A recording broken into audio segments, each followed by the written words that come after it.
لقاء اللي من خلاله كتطرح مشروع القانون المالية للنقاش العام من خلال وسائل الإعلام.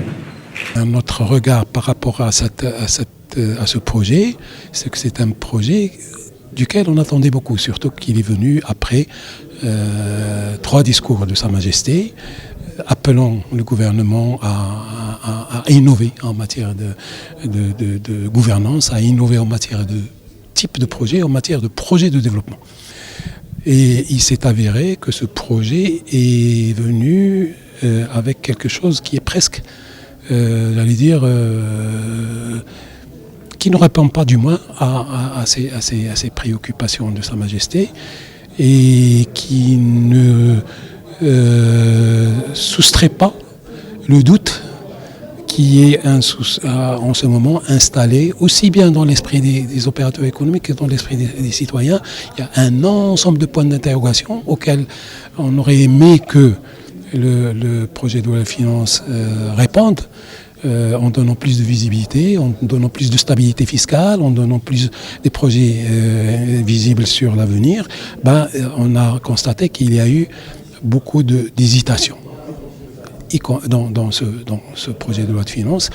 Et ces hésitations ont même donné lieu à des marches arrière un peu du gouvernement sur certaines de dispositions prévues par ce projet. Donc c'est un projet qui accentue les déséquilibres territoriaux, qui accentue les déséquilibres sociaux, mais qui accentue aussi les déséquilibres fondamentaux en aggravant la dette, en aggravant également le déficit budgétaire. Cet article qui permet de saisir les biens de l'État et des collectivités locales suite à un différend par un particulier, d'une part, il risque de mettre en difficulté le secteur public dans sa globalité, notamment l'administration.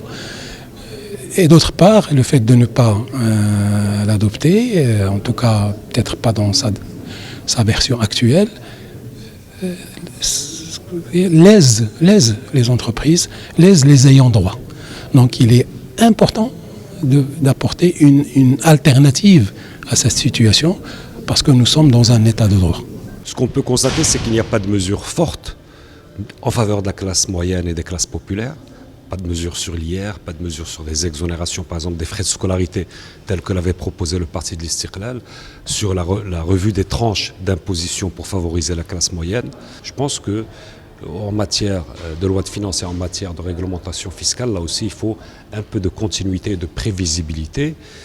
Mais au-delà de ça, je crois que ce que cette loi de finances démontre, c'est la faiblesse politique du gouvernement. Parce qu'en réalité, un gouvernement qui est fort politiquement et qui se soutient a le courage de prendre des réformes et de faire avancer ces réformes, même dans l'adversité. De les expliquer, évidemment, en concertation avec tous les acteurs, de les expliquer, mais quand on prend des décisions, après cette phase de concertation, on doit avancer, on doit avoir le courage politique d'avancer.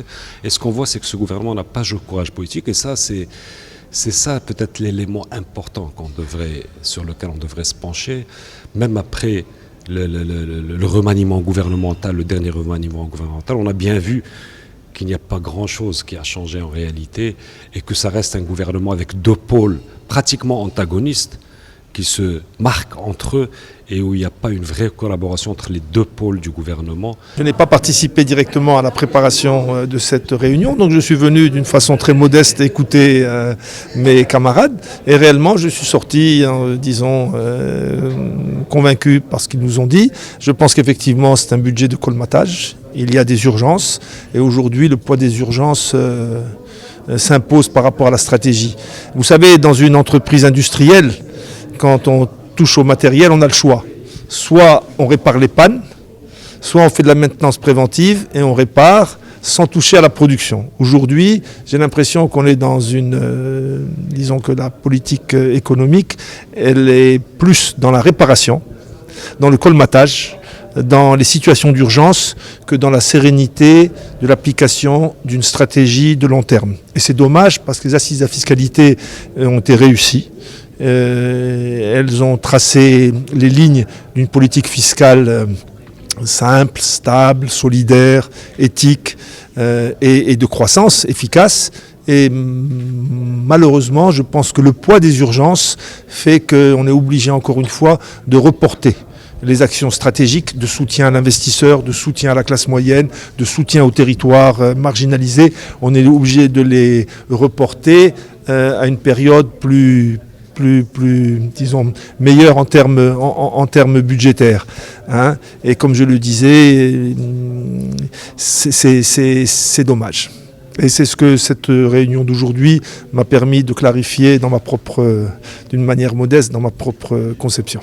قانون المالية هو ليس بوثيقة للمختصين بل هو مرجعية ووثيقة تهم كل المجتمع المغربي